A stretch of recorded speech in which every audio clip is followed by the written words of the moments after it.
Alright, so guys, I was actually just about to go live, and then Bungie tweets out some interesting bits of information that I should go over right now before I go live. So I postponed my live stream for about an hour. By the way, if you're seeing this right now as the video has come out, I am also live right now, so come over and hang out. Anyway, so Destiny Bulletin has tweeted, following exotics will be disabled during the Desert Perpetual Raid contest mode. I believe he's trying to say contest mode. Outbreak Perfected, Third Iteration, Choir of One, and Icebreaker. Very interesting how they chose Outbreak Perfected just there. But yeah, obviously we know about Choir of One. That's just a very, very strong weapon. But yeah, 4 exotics. We've got the full list here. We're going to click on this and we're going to see what else it says. Alright, so all disabled items for Destiny 2 Desert Perpetual Raid Race. Here's every item that Bungie has disabled for Destiny 2's new Desert Perpetual Raid launching in a 48-hour contest mode. Destiny 2's new raid, the Desert Perpetual, is almost here, and players are already prepping for the day 1 race. I was literally about to go live right now to do some prepping.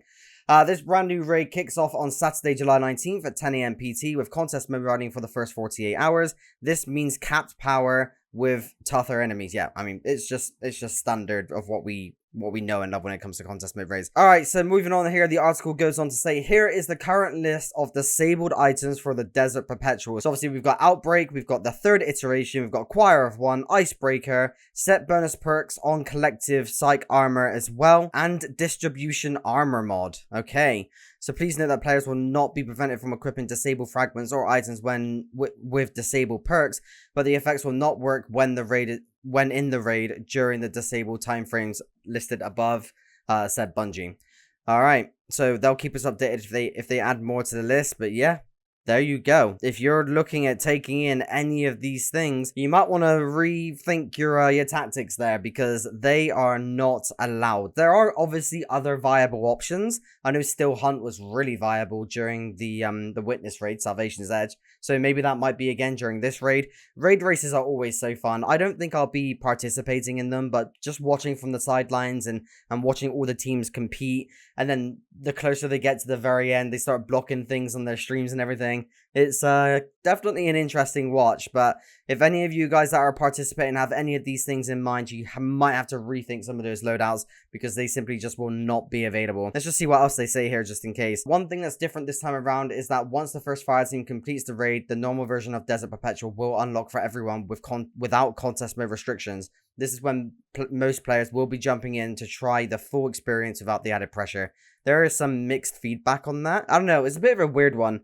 Like, if you're world's first, let's just say you're world's first, right? You've completed it on contest mode, and then you've got a team that's like, you know, an encounter behind you, let's just say, and they're still trying to solve it. I don't know. That's a little bit of a kick in the teeth, to be honest with you. I really don't think that they should immediately release the normal version straight after the Desert Perpetual is completed on contest mode.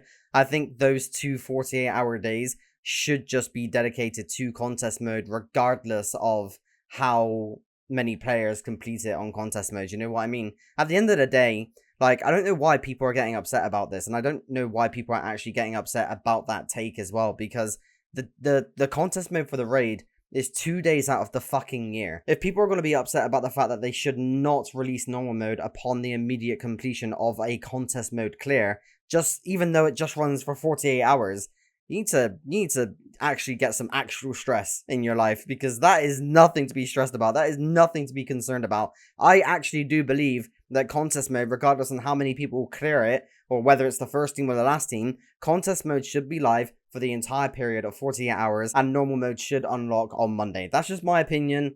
If people are getting upset about that take, clearly you need some extra responsibility in life, because there's a lot worse. Let me tell you, there's a lot worse stress. Also, thanks to some early leaks making the rounds this week, we now have the first look at the Desert Perpetual raid loot. It looks like the raid will feature a full set of sleek Vex-themed armor for each class, and a brand new exotic heavy weapon, and a lineup of legendary weapons with unique designs and perks tied to the raid's aesthetic. Alright, so we also have the Desert Perpetual exotic weapon. So according to the leak, the exotic reward for the Desert Perpetual raid is likely a Strand heavy rocket launcher. No confirmed name or perk details just yet, but is expected to be a damage heavy weapon with Strand based energy. You can also check the preview out of the weapon just below. So that's actually what that looks like here.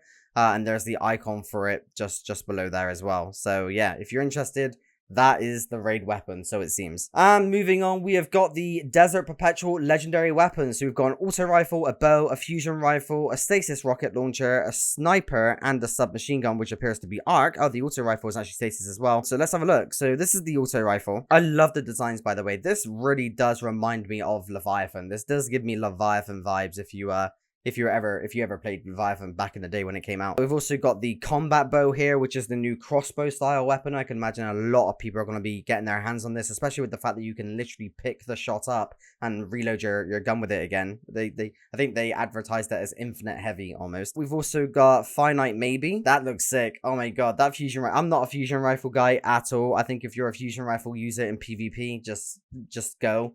But yeah, that is an absolutely gorgeous weapon. I love how the caption there just says yes or no. What does the other caption say, actually? Nobody knows how much time they have left. Very, very true. The future is closer than ever or ever before. Can't see it there. Just below, we've also got the stasis rocket launcher. All of space time unfolds itself before you. Again, it's probably... Actually, to be fair, this is probably the least kind of good looking design, I think, out of all of them. We recognize this frame. This is a generic frame that we have in the game already, just altered slightly. And we've also got the sniper rifle Lance Ephemeral.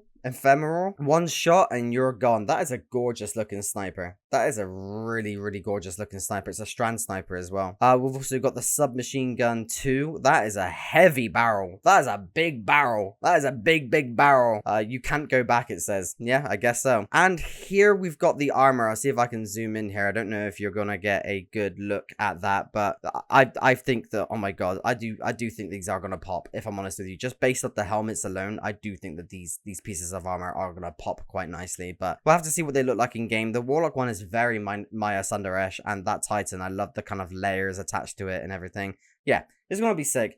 But yeah, guys, let me know your thoughts and opinions in the comment section below. If you were in Bungie's position, what would you ban? What would you change about these changes if it was down to you? And are you going to be participating in the raid launch tomorrow? I'd love to hear from you. But yeah, guys, I appreciate all of your time today. Hopefully this didn't impact your builds too much if you are participating in the raid tomorrow. But nevertheless, guys, good luck. Good luck to every team out there. I'll be watching from the sidelines. And ultimately, just have fun. And hey, look, if you get through the raid and you're not arguing, or you've not broken up with someone, or a friendship has ended towards the end of the raid, and then you're suddenly perfect and everything's fine and good again by the time you complete the raid, then you've not raided properly. It's going to be high octane. It's going to be stress. You're going to be arguing. You're going to be cussing. There's going to be nothing constructive about this whatsoever, but at the end of the day, that is the raid experience on contest mode. So that's the whole point. You argue with your mates, you disagree, you get frustrated, you take timeouts, and then by the time you complete the raid, you and the boys and girls are just all good again. So yeah, ultimately just have fun, guys, and yeah, I'll see you around. Catch you later, guys. Take care.